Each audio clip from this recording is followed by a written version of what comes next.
आपको लगता है जिस तरीके का ट्रेंड दिख रहा है, और सिर्फ पश्चिम बंगाल के पर्सपेक्टिव से नहीं बल्कि पिछले कई विधानसभा के चुनावों के लिहाज से देखें, विजय मंत्र बनता जा रहा है बीजेपी का, महिला वोटर्स का उनको साथ में आना, और इसके खास तौर पर अगर ग्रास रूट पर बदलाव की बात करूं तो यह बड़ा बदलाव बड़ा स्ट्रैटेजिकली एक लंबे समय से किया गया है, और इसका असर पश्चिम बंगाल में कितना होता हुआ आपको नजर आएगा? देखिए, आपने बिल्कुल सही कहा पूर्णिमा जी, एक ये ट्रेंड बन गया है। और कोई भी चुनाव हो, सबसे पहले मैं एक बात कहना चाहूँगी कि जब से मोदी सरकार आई है, कम से कम इन्होंने इतनी अवेयरनेस करी और सभी वोटर्स को अपील किया है कि आप अपना राइट एक्सरसाइज करिए।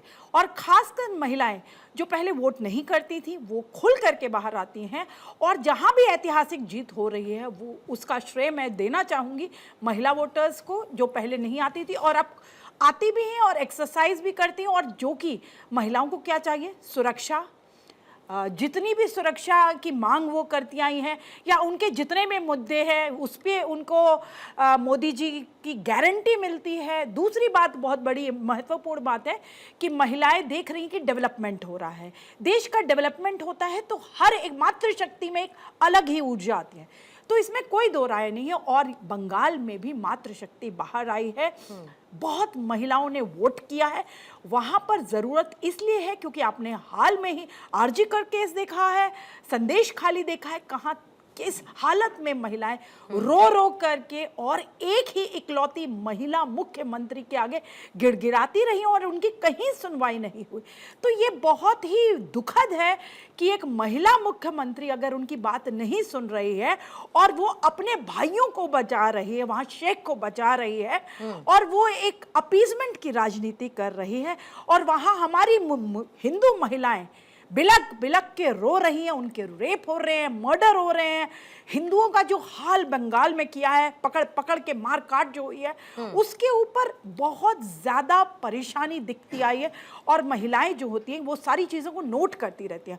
और आपको बता दूं, ये टाइम आता है वोटिंग का जब वो अपने वोट को एक्सरसाइज करती हैं और बताती हैं कि हमने अपना नेता चुन लिया है और अब हमने जो नेता चुना है वो हमें सबल बनाएगा।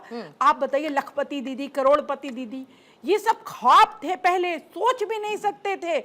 यहाँ पर गरीबी, असाक्षर, इतनी ज्यादा गरीबी, महिला बोल भी नहीं सकती। वहां पर आप ऐसी बातें करके दिखाते हैं तो बल मिलता है। जो मेरी अंडरस्टैंडिंग कहती है कि एक समय बदला है, आप जहां पर महिलाएं एक्टिव पॉलिटिक्स का हिस्सा नहीं हो सकती, महिलाओं का कोई स्वतंत्र चयन नहीं होता था, परिवार के हिसाब से वोट देती थी। जो स्वतंत्रता आई, जो स्वायत्ता महिलाओं में आई, उसने उनको अपने परिवार से इतर उनका वोट किसको जाएगा ये तय करने का अधिकार दिया, और जमीन पर इसका एक बड़ा काम हुआ है। आपको लगता है सुनील कौशिक साहब, क्योंकि आपने बहुत सारे चुनाव देखे हैं और इस बार के चुनाव में पश्चिम बंगाल, तमिलनाडु, केरल, असम, पुडुचेरी, इन सब जगह आप देखेंगे तो महिला वोटर ज्यादा थी जो अपने वोट परसेंटेज का इस्तेमाल करने के लिए निकली। लेकिन बीजेपी ने ऐसा क्या बदला, साइकोलॉजिकली क्या बदला, जमीन पर क्या बदला कि ये ट्रेंड एस्टैब्लिश होता चला गया और महिलाएं जो है वो बीजेपी के लिए क्वीन मेकर, मैं किंग मेकर भी नहीं कहती, आज क्वीन मेकर साबित हो रही हैं? देखिए पूर्णिमा जी, जब 2014 में भारतीय जनता पार्टी की सरकार बनी तो महिलाओं से संबंधित वो समस्याएं जहां लगभग किसी सरकार की नज़रें नहीं गई। ग्रामीण महिला में आप देखेंगे, ग्रामीण महिलाओं के लिए जो घर पर शौचालय बनाए गए, इतनी बड़ी समस्या थी, क्योंकि हम लोग तो गांव से बिलोंग करते हैं, देखते हैं, समझते हैं सारी चीज़ें, कि महिलाओं के लिए कितने वो दिन बुरे होते थे। बरसात के दिनों की बात की जाए, जाड़े होते थे उसके दिनों की बात की जाए, दिन में यदि कुछ व्यवस्था खराब हो जाए, उनको लूज मोशन हो जाए तो रात तक का इंतजार कर रही है कि कैसे अंधेरा होगा तब हम लोग जाएंगे। वो एक ऐसी समस्या जो बिल्कुल दिल छूने वाली, और उस पर किसी से बात भी नहीं, किसी से बात भी नहीं। उस पर इतना बड़ा काम मोदी जी ने किया। यदि गांव की महिलाओं से आप बात करेंगे तो अब वोट बैंक की राजनीति अलग है, लेकिन फिर भी वो मोदी जी को थैंक यू बोलती हैं। उज्ज्वला योजना की बात कीजिए, गांव में आप देखेंगे कि गरीब परिवार जो थे, दिन में महिलाएं ही लकड़ी बीन के लाती थीं और शाम को रोटियां बनाती थीं। पेड़ों के नीचे जाकर के, जो बाग बने हुए हैं उनके जाकर के फिर लकड़ी इकट्ठा कर रही हैं, फिर शाम को खाना बना रही हैं। उससे उज्ज्वला योजना से आप देखिए बड़ा फर्क पड़ा। फिर उसके बाद देखेंगी आवास योजना। आवास योजनाओं में महिलाओं के नाम आवास हैं, और अभी खतौनी वाली जो व्यवस्था की गई है ग्रामीणों में, वहाँ भी महिलाओं के नाम रखे गए हैं सर्वोपरि। तो जो स्थिति, अच्छा पिछले 10 साल से और देखिए आप, तमाम बड़ी योजनाएं महिलाओं के नाम है। और कभी कभी जैसे राशन योजना चली, राशन योजना पे तमाम बड़ी राजनीति होती है। तो इस पर मैंने 3-4 गाँव में जाकर के, जो बहुत पिछड़े हुए गाँव थे, मैंने जब चर्चा की तो रो रो के महिलाओं ने ये बताया कि खाने पर हम पति के ऊपर डिपेंड रहते थे और बच्चे भूखे न रहें, इस वजह से हम अपने पतियों की मारपीट भी, पिटाई जो कुछ है वो सब झेलते थे कि शाम को ला करके पति जब कमा के लाएगा तो भोजन लाने की व्यवस्था उसकी थी। राशन योजना लागे से फर्क पड़ा है हमको, और हमने बिल्कुल डट कर के पतियों का मुकाबला किया है।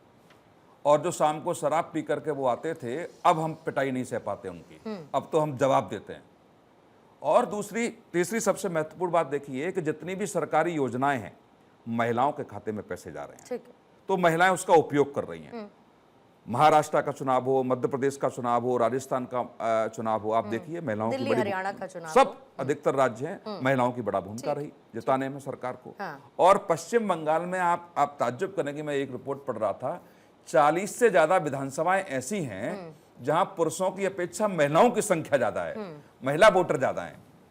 और अधिकतर आप देखेंगे पूरे देश में यदि महिलाओं की संख्या पश्चिम बंगाल में, अधिकतर जो दूसरे राज्यों की अपेक्षा तुलना करेंगे, महिलाओं की संख्या ज्यादा है।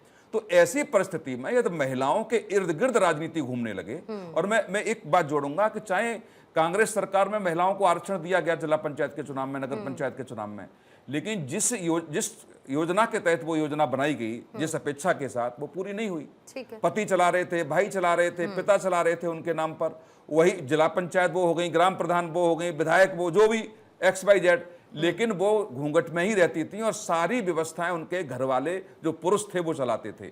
तो इस पर भी सरकार का ध्यान रखा गया। उत्तर प्रदेश में देखो, सीधा मुख्यमंत्री जी ने आदेश किया कि जितनी भी मीटिंगें होंगी, उनके घर का कोई सदस्य भी उस मीटिंग में उपस्थित नहीं होगा, महिलाएं सीधा सीधा डिसीजन लेगी। तो ये ठीक है, अच्छी बात है, लेकिन महिलाएं इतनी एक्टिव हैं कि पुरुषों की अपेक्षा अधिक वोट कर रही हैं, निर्णय खुद कर रही हैं, तो सरकारें भी आ रही हैं, और अधिकतर सरकारों का ध्यान भी महिलाओं की तरफ आकर्षित हुआ है। ठीक है। आधी आबादी के अधिकार के साथ साथ उनका योगदान, और वो योगदान वोटर टर्नआउट में क्लियरली दिख भी रहा है। राकेश शुक्ला जी, आपका स्वागत करती हूँ। एहतिशामुल हक साहब भी इस वक्त जुड़ चुके हैं, लेकिन उससे पहले राकेश शुक्ला सर, मैं आपके पास आना चाहूंगी। बिहार हो, हरियाणा हो, या फिर उसके बाद दिल्ली, अब आपको लगता है कि बंगाल में फीमेल वोटर वेव को महसूस किया जा सकता है, खासतौर से बढ़े हुए वोटर परसेंटेज के बीच में महिलाओं की ज्यादा भागीदारी? बी, ये कि इसमें जो महिला वंदन अधिनियम था और उसको लेकर जो विपक्ष का विरोध था, उसने क्या इसे पुश किया है? महिलाओं को लगा कि नहीं, कोई हमारे साथ नहीं खड़ा तो हम तो अपने साथ खड़े हों, कम से कम अगर एक्टिव पॉलिटिक्स में नहीं तो वो बनाने में कम से कम हमारी भागीदारी हो। तीसरा, ये वोट बैंक किसके पक्ष में आपको ज्यादा जाता हुआ नजर आ रहा है? देखिए पूर्णिमा जी, हर राज्य का जो वोटर पैटर्न है वो अलग अलग होता है।